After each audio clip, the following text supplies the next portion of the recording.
Good evening and welcome back to 14 Arts, and we're gonna do more Moogle quests. And yeah, here we go.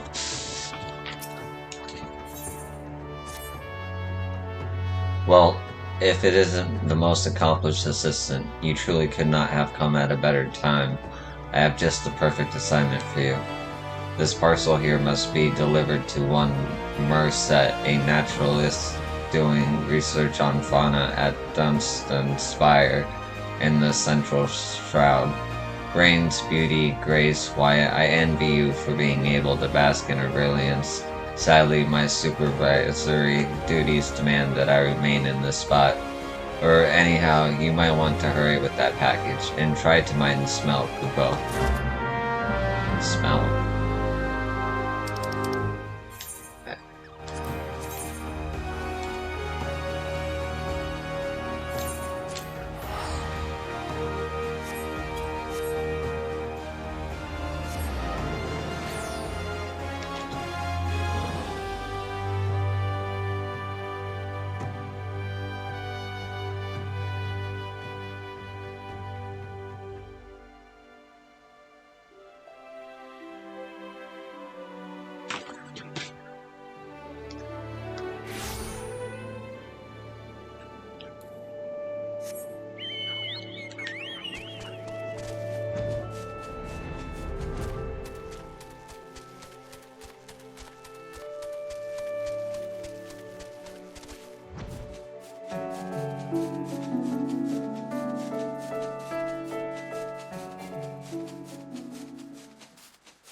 You there, Research Assistant 62. Or was it 66?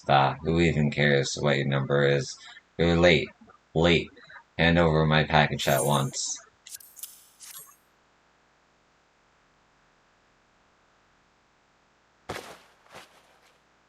Yes, come to my what in the seven hells is this? Apricot? If this is your idea of a joke, my next experiment will be to measure how many lightning sparks can fit up your worthless arse. It's, Habriot, Professor, with a silent. Silence, half-toe. You shall fall to your knees and thank the 12 that I designed to address you by any name at all. Now answer me, what in the name of Nafika's treats am I supposed to do with this rubbish? But, I swear, Professor, I placed the order exactly as... This is raw mole meat, Hognley. I asked for live mole, living, as in what you won't be doing when I'm through with you. Research Assistants number 832. Time to prove that you're the only one around here worth your weight in Gabu droppings. My current research project is a study of behavior of those troublesome tablets. Moles to a layman's sanch, if you will. You need not concern yourself with the specifics of my research, which would be far beyond your feeble mind. You need only know that I require one live mole pup, and I require it now. The blank stare on your face tells me that you lack even the common knowledge that the royal plantains of Uldar are known to be infested with these filthy creatures, and that any half-wit botanist would work there could educate you as how to capture one.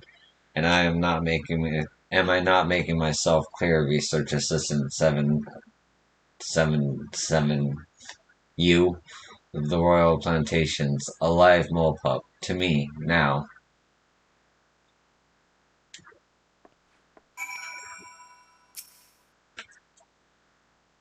How was I supposed to know the professor required a live specimen?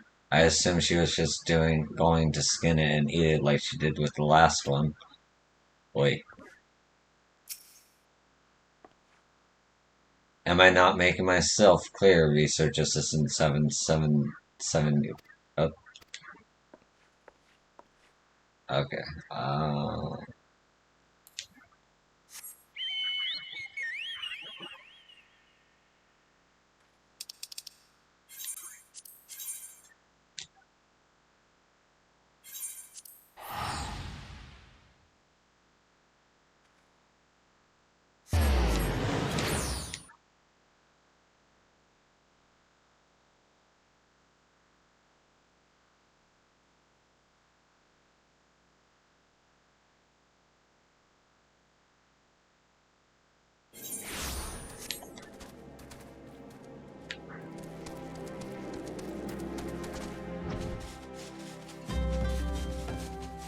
flying in the rain.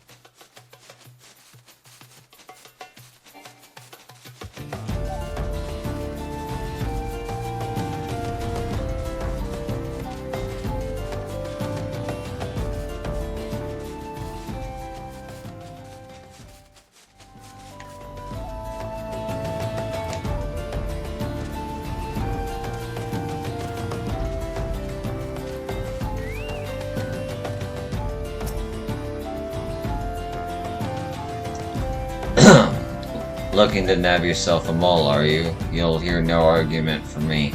Cute little buggers, but leave them to their own devices and they're more than happy to eat us out of house and home. Fortunately, they're more belly than brains, simple enough to snag one if you have the right tools. First of all, you're going to want to set this bundle of weeds atop one of their mole holes. Then take this flintstone and set the weeds aflame. Smoke will flood the tunnel and the moles will come bursting to the surface for a breath of fresh air. Mind you, I said moles plural. Your little pup won't put up much of a fight, but his mother won't be so keen to part with her young. You'd best brace yourself for a fight.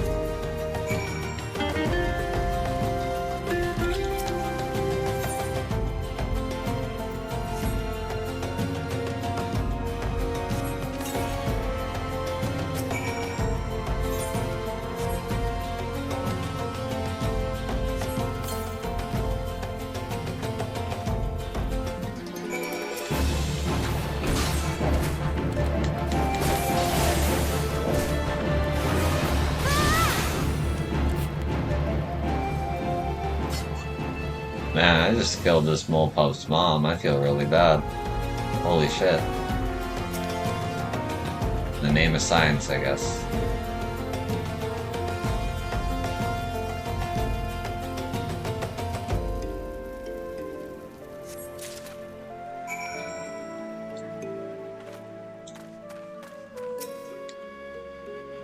Thankfully, moles are more belly than brains, simple enough to snag with the tools I gave you. Okay. Uh...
Research assistant, whatever your number was, I swear to gods, if you come back empty-handed, I'll use you for my next research specimen.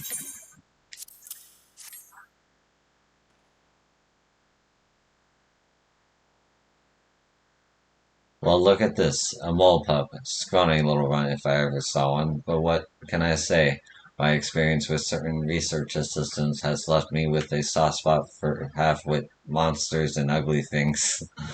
Don't worry, my mishap in beauty. I'll be very, very gentle, apricot. You'd best be taking notes. Die, foul vermin. Die, die, die. Wahaha. Professor, what are you doing to the poor beast? To the seventh self with you, I say. In Nophisa's name, Professor, have mercy.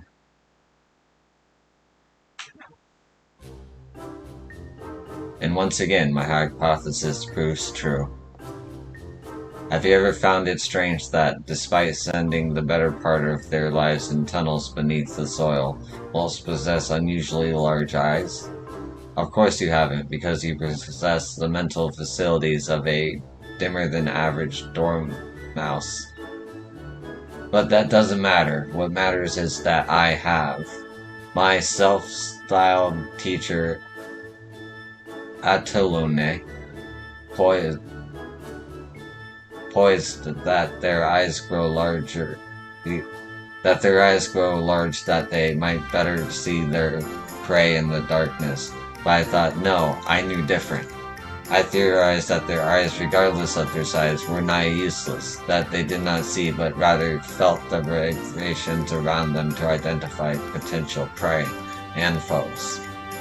Did you see how the mole pup, his eyes still shut, squealed and squirmed in abject terror as I rained blows down all around him?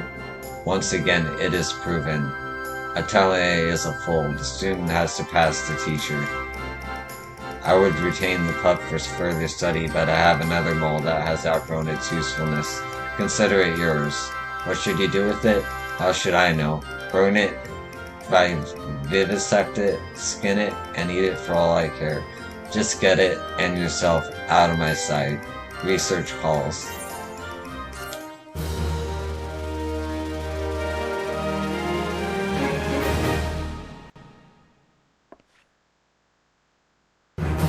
Yeah.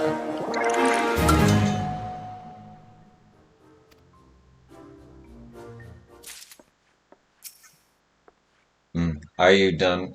Are you one of my assistants or a research specimen, perhaps? If you're neither, I'll thank you to stay out of my way. Why? Why did I ever decide to become a scholar? An adventurous life would have or afforded me more solitude.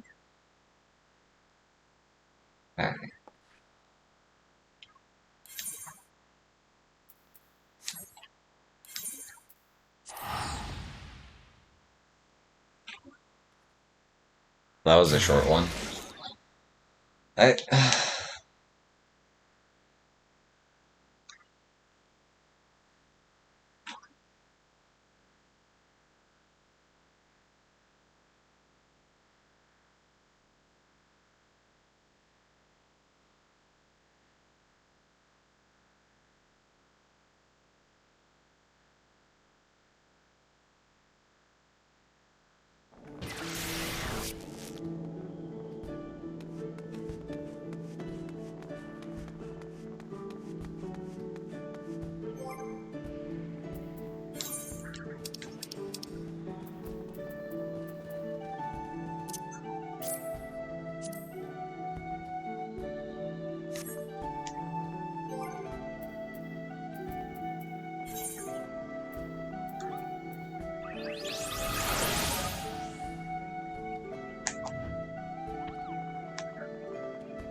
Little mini mole.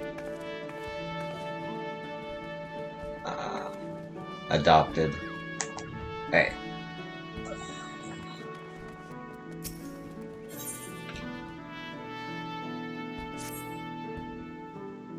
An assistant in need, and it is an assistant indeed. Kupo, your postal career has been a series of pleasant surprises. What a journey you've had, from dubious to glorious. A very special honor awaits you today, Kupo. This letter is from none other than Arasena, the youngest of the three seed seers, and of old people, is addressed to his sister Rhea Osena, from one Pajol to another, Kupo. How about that? We are traveling in high society. Never did I expect to trust an assistant with a letter of such import, but you exceed all expectations.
Why, I've served Rhea since she was a little girl. No bigger than me, Kupo. She has matured much since the calamity. Her brother Elrond, and on the other hand, when she was a child, Rhea had quite a temper. She was a sweet little girl now, but a moogle does not easily forget.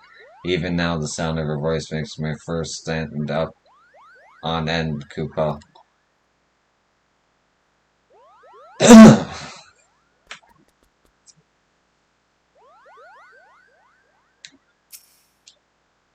Ever does it harm me to see your face, yo, though this time less than others. Come, we've our roles to play in this murmur's face. Give me my letter.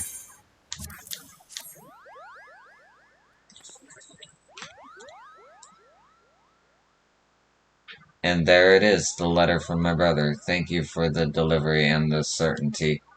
No delivery could be of graver import than a missive between two of the seed seers.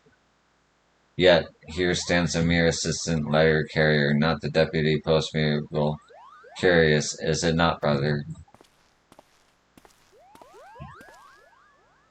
We are in rare accord, dear sister. There is something amiss with the post-moogle, a secret sorrow that has driven him from his duty. You are bemused, and soon to grow vexed for what of an account. Know that this deception was not for your benefit. It is the deputy post-moogle that concerns us. He has seemed rather derelict in his duties, and so we laid this test for him. If naught were amiss, he would be here now in your stead. In truth, we have seen little of the good moogle lately. We fear for him, yet he fears to show himself. What secret does he keep from his seed-seers and his friends? If he fears to even show himself, this secret must keep itself poorly indeed. All we need is to look at him and we'd know. We would have your aid, yo. The work of a post-moogle is too great an import to leave to chance. We must bring the post-moogle out of hiding, into the light of truth. Take this letter to him, good adventurer. Tell him not of us, not a word. Tell him this letter comes from a twin adder soldier, and must be delivered to himself of ill repute in the East Shroud. You will beg the post-moogle for aid. Tell him in your callousness you cannot find the destination. His vanity shall push him out, and his affection for you will pull him in. Directly to Little Solace, where he shall find us instead of the wicked sylph. We'll settle this once and for all.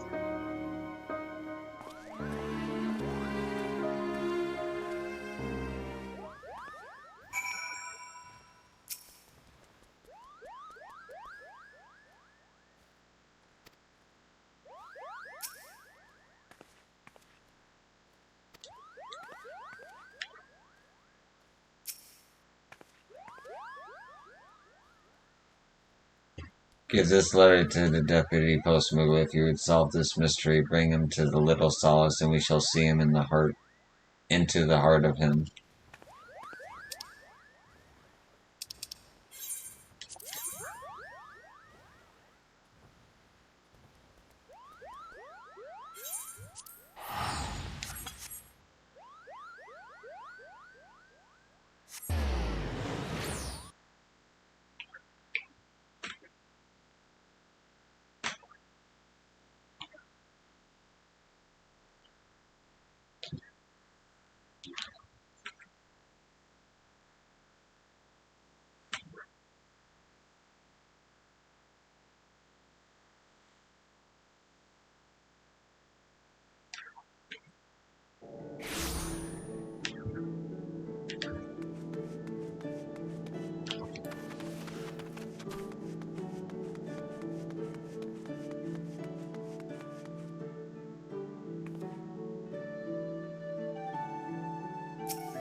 Did the delivery go as it should? Such an important letter, such exalted company. How I miss Kupo. What's this? A difficult letter to deliver, did you say? A letter from a twin adder soldier to Delixio. A most notorious sylph, Kupo. You were right to come to me. This is a difficult delivery indeed. But I am not familiar with Moonspore Grove, Kupo. I barely know the name Moonspore Stove? Crow? Clove? No idea where to find this Delixio. None. I wish I could help, but I regret to tell you I cannot. I simply cannot go with you to Moonspore Grove, Kupo. Why not? Because, Kupo. Because out in the grove, there may be spores. Yes, that's right. I have allergies, Kupo. Sigh. But if my assistant needs me, I suppose I must go. Deliveries must be made and sacrifices too. Very well. At Little Solace we shall meet. Let us go then. You and I were the moonspore, where the moonspores fly. Together we shall seek Delixio, Kupo.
Now, where is the post moogle? It's not like him to be so late. Something is amiss with him. Well and truly.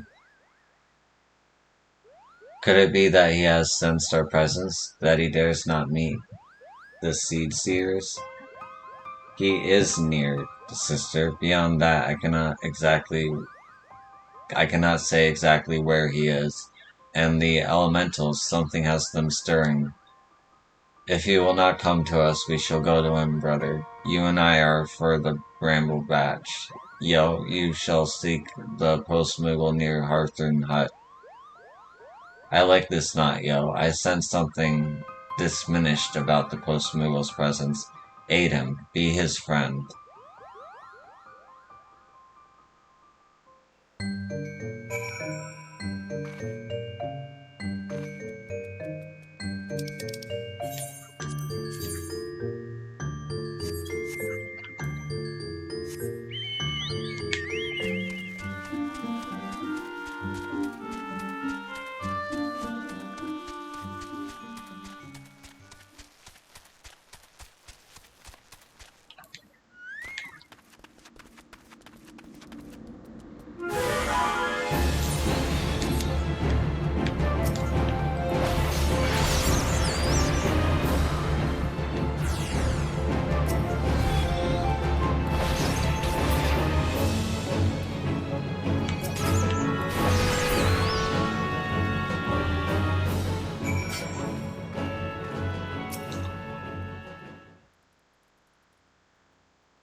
My faithful assistant, thank you, Kupo. I had just lain down for a nap when those things took me unawares. But everything is fine, fine. Come, we must go to Little Solace, Kupo. Now, for someone working so little these days, you seem awfully tired. Did you think you could deceive the Pagels, Deputy Post Moogle?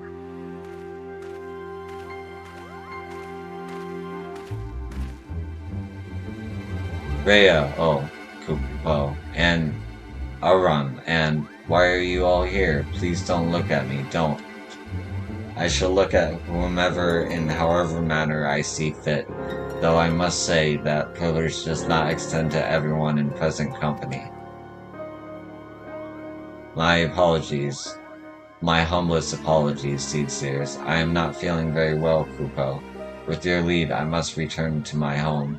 Your home is here in the Twellsword, Deputy Post Moogle, and if you think your friends would allow you to fly on those shredded wings, you must think very little of us indeed.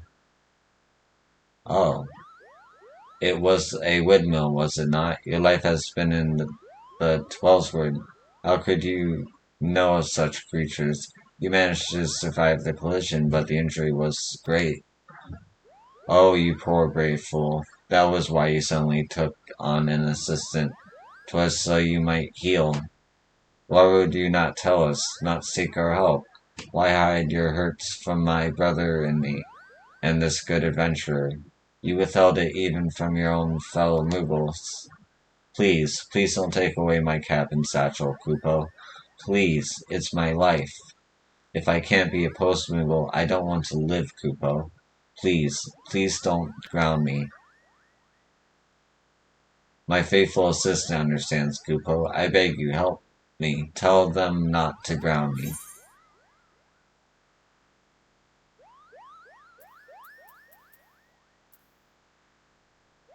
Let them stay on the job, man.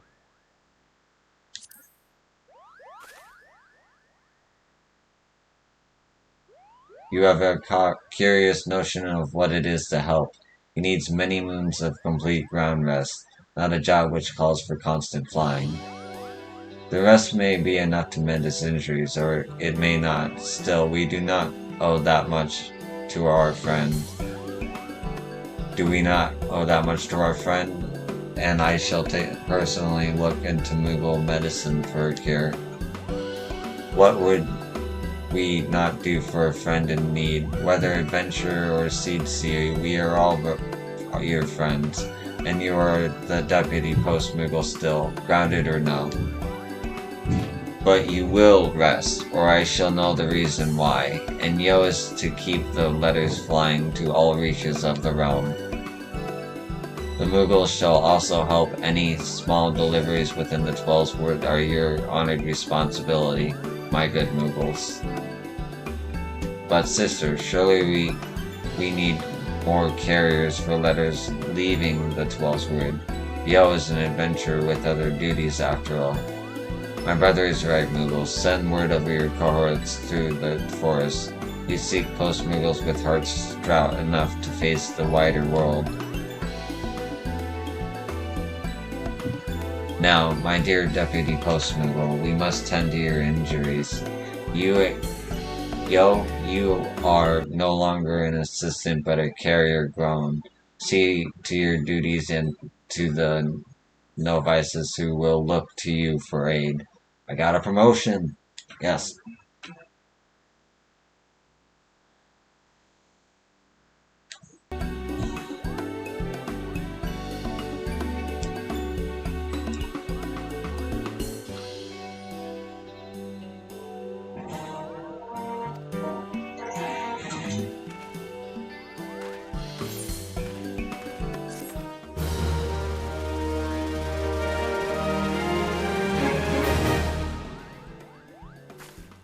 You have been recognized for your past achievements and promoted from an assistant to a full letter carrier. Remember that every delivery you complete helps the Deputy Postman will cling to his reason to live. And congratulations on your promotion. Okay then. Alright.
Why, if it isn't just the adventure I was waiting for, Kupo, have I gotten assignment and a half for you today? Why you? Because, my friend, there is no one better suited for the task.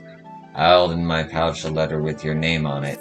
Not literally, of course. I mean simply that I have a missive for Hithra. Hira. These names. In Little Alamigo. And would have you take it to her. It's from her father, and I've been told it must go out, post haste. Why aren't you laughing?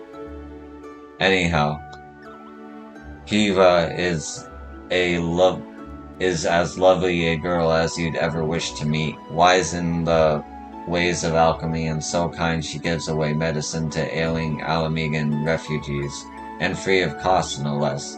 But Hiva has known almost no rest on her crusade, and I worry she is working herself into the ground.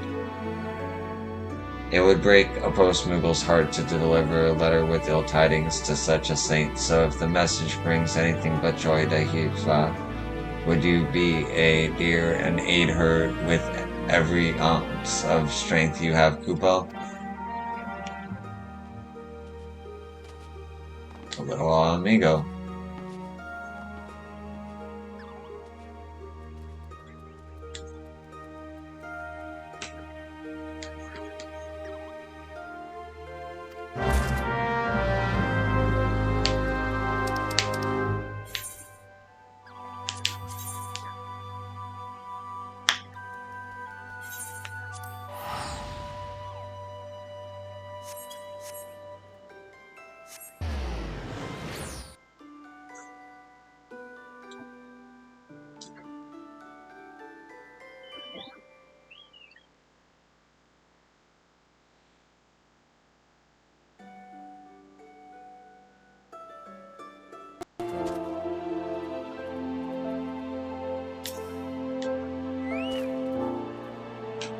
What a pleasant surprise, my friend. I've been so enthralled with learning about Alamigan remedies, I've quite forgotten when last we spoke. So tell me, what brings you here today? What, a letter from my father?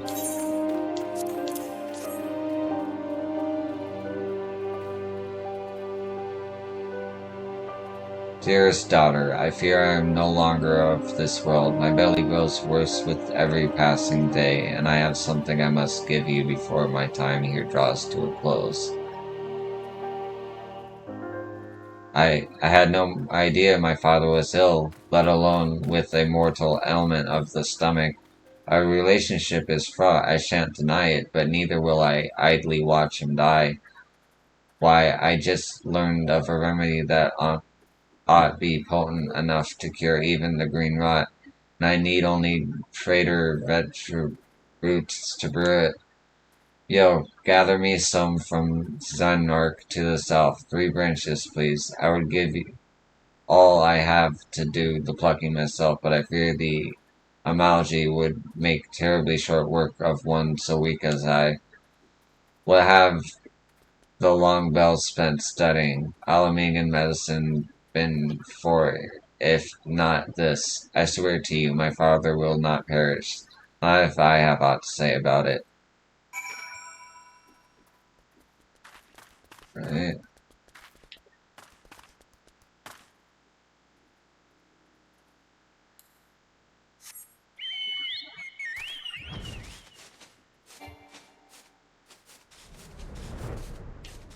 Thought that would work.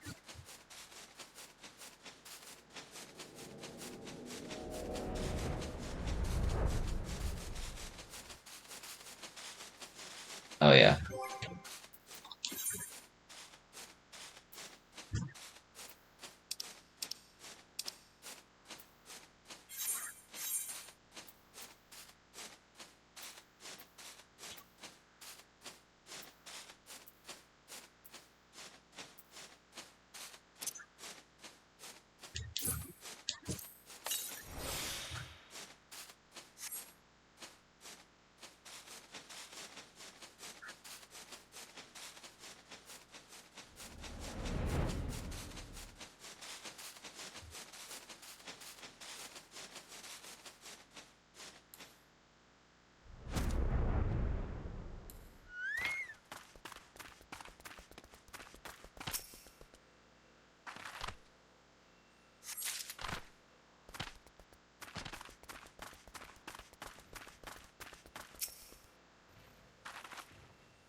I am most relieved to see you have returned unharmed. And what of the trader veterans?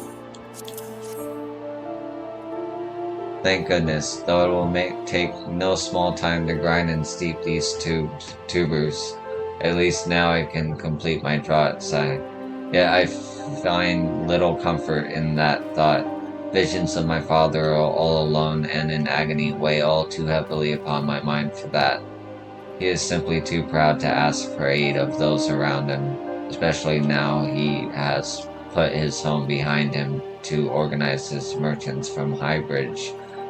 Please, Yo, would you go and be a friend to him where none else can? I promise I shan't be more than a few bumps behind you with the remedy.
Welcome back, my friend. I knew you weren't immune to the lure of fine merchandise. Yep, I can interest you, and dear me, why do you look like one bound for the ice yard? Slow down. A fatal ailment of the stomach? Me? Gods be good. This is certainly the first I'm hearing of it. Father, I have it. The remedy is done. Kiva, bless my soul, what brings you to these parts? I came to deliver the remedy. Please, you must drink it quickly, lest its effects be lessened. For you, my dear, I would swig anything swiftly. Just allow me one small question beforehand. A remedy for what exactly?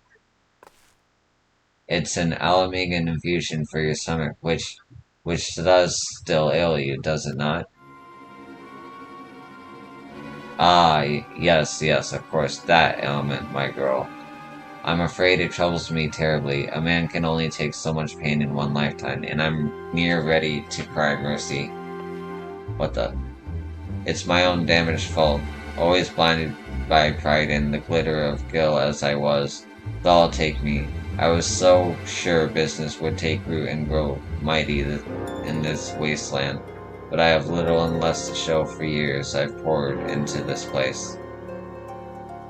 To call what I make every moon a pittance does injustice to the word. Why, merely opening my ledgers has me doubled over, grasping my stomach in pain. Things have grown so dismal I might even give up being a merchant. My life is near over. What? What's what, dearest? Your life is near over as a merchant? That's all? You have no mortal sickness of the stomach, nor are you headed for a near early grave? An early grave? Ha! Why would any of you possibly think that? But I'd forgotten you make every molehill into a mountain. Kiva, really, my girl, you ought to have a thicker skin by now. I was merely concerned for your health, father. Good gods, no one has ever perished from a stomach ache. But no matter, I am glad you're here, even if you've come on a fool's errand. I have a gift for you. Please take it. No. Just no. What's that? Speak up, Kiva. I want nothing from you now, nor anything to do with you ever again.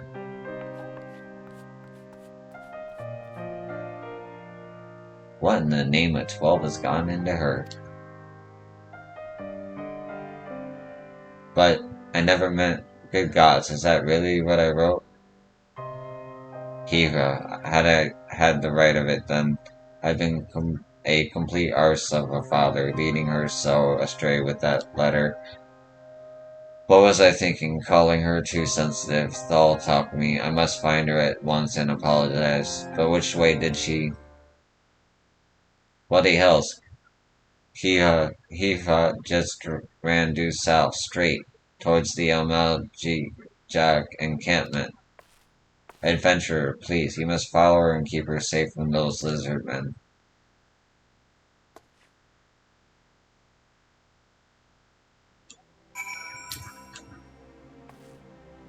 Why in the seven hells are you still here? Scour Drybone and Hirfuff before the Amalji find her. Okay.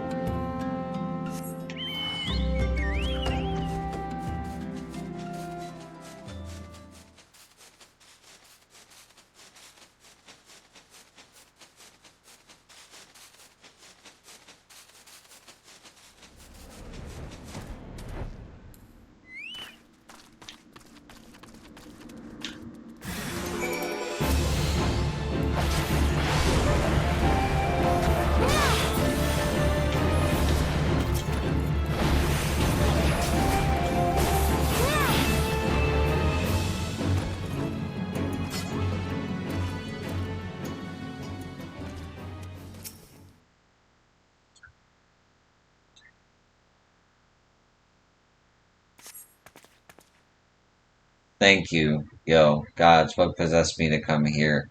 I was a fool for letting my father upset me so, and for blundering so near to the Amalja.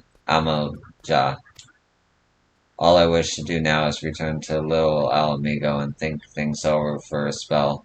I suppose my father ought to know no harm has come to me, but I have no stomach for the man at the moment. Would you please tell him in my stead?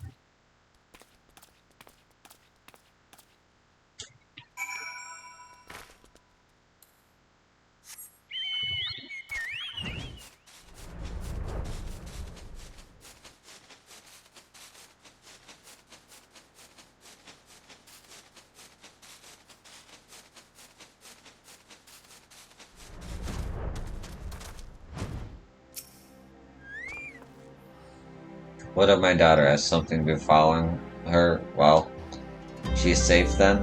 Thank the gods above for that. I've never been more worried for in my life, nor felt such sharp pains in my belly as while I was waiting for your news. What was I to do but take a swig of that remedy Hilda brought? Let me tell you, it's amazing stuff. A mouthful eased the cramping, and a cup cleansed the pain completely. I had no idea my daughter was such an alchemical prodigy. Why, this remedy is easily worth its weight in gold. It would be criminal to waste this kind of genius or hide such a miraculous elixir from the realm. You must ask Hifa if she can brew more to market, of course. I'm not asking this to line my own coffers, mind you. No, my daughter's created the best, and the whole realm will be all the better for having access to it. Just think of the lives that could be saved if the remedy were made available to all Eorzea through my network. Of course, my daughter won't believe my motives are pure, so I have you give her this keepsake, a favorite of my late wife's, as proof of my sincerity. She was a victim of the green rot, my wife, and for Keitha, imagining seeing this woman who bore you curled up in soiled small clothes, screaming of agony in her stomach half the time and sobbing the other. That's the memory of her mother Heathra carries. I should have remembered that when writing the blasted letter, but being the lackwit I am, instead I sent Heathra into a panic. Little wonder calling her too sensitive made her livid. Mayhap if I hadn't poised our relationship, we could have avoided this ugly business altogether. If only I had not driven the girl away by calling her a naive child all those years ago. All she wanted to do was heal the ailing in little Alamigo after all. You don't want for alchemical knowledge, but whence comes the gil for your grand crusade? I asked her. You'll die among the beggars you tried to save if you're foolish enough to pursue such lofty ideals with no coin in your pocket. Wonderful fatherly advice, eh? Thank the 12, Heathrow I wasn't so easily swayed by my folly, and look at the healer she's become. Crafter of remedies fit to save the realm and trusted friend to the Megan refugees. She lives with in ways few old uns ever have been. Heathrow has grown into as wise and kind a woman as her mother was, and that hasn't gotten ounce of my advice. She's more than earned my respect and my blessing to live as she sees fit. So when you give her this neck piece, make her understand how proud she's made me.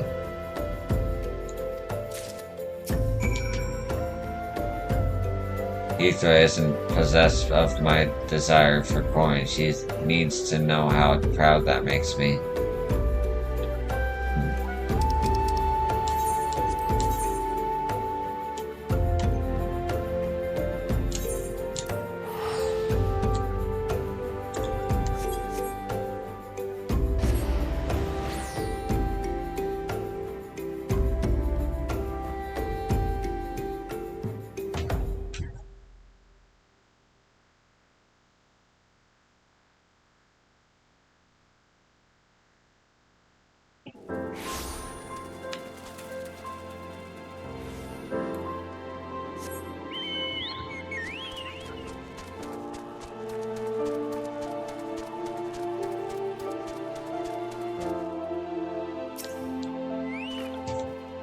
My father has learned I am well.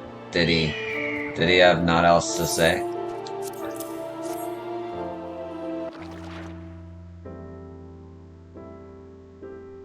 How odd. I know I've seen this before, but I cannot remember where. My father is proud of me? If that's true, his heart is grown less cold and calculating, and that he kept my mother's favorite neckpiece for all this time. My mother was the gentlest of souls, all tender smiles and wise words. Why, my fondest childhood memories are of her stroking my head as I lay abed, and murmuring, "Sow, compassion where you wander, sow compassion where you wander, and ever will kindness bloom in your wake." Were it not for my mother's teachings, I would never have learned the ways of alchemy, nor sought to save the ailing with remedies born of my study. But father never truly seemed to hear what my mother exhorted, though he asked her counsel more than I. Watching him pray so devoutly before the altar of profit was simply more than I could bear. Yet, though I know not if I believe his promises of change, I can think of no better way to distribute my remedies than my father's network of merchants. And if his work might deliver succor to the downtrodden, and am I so stubborn as to deny him the chance? I'll do it, or I shall try at least. But by enlisting the aid of the Alamegans here in brewing the remedies, how could even the fates deny us success? And after we have made enough to put to market, father and I will finally talk about mother, about my life after leaving home, about everything. Oh, what a nice story.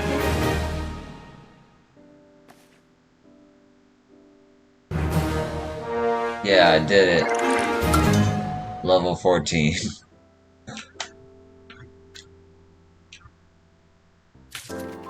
Okay.